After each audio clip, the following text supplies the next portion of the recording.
Okay, so I want to tell you a few things about giraffes. First of all, they have the second largest eye of any creature on the planet next to a giant squid.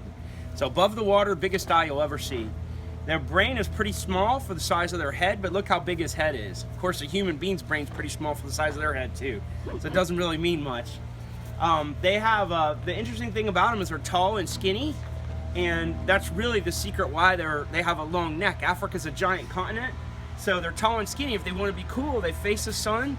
If they want to be hot, they line up parallel to the sun. They're wide and broad, so more body mass. So they can be hot or cold depending on how they stand.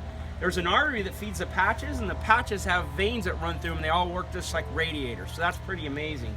The other thing about them is that's pretty cool is they have 3 natural check valves in their neck, little valves that stop the blood flow in general areas, so that if they stand up, you know how when you stand up on the couch too fast and you get dizzy? Imagine the shift in hydraulic pressure on that neck alone. Just amazing.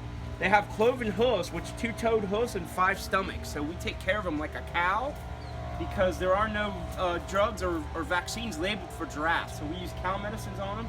And he has a 17-inch long purple tongue, and I'll demonstrate that for you. But what's really neat is it's long and sticky and prehensile, which means he can grab things with it. You see that? And they'll take that tongue and they stick that tongue in between the thorns of acacia trees in Africa. And if you see pictures of the trees in Africa, the acacias are all flat on the top. And they'll take that tongue and literally stick it between the thorns and eat the leaves. And what's amazing is they like the tannic acids in the acacia trees.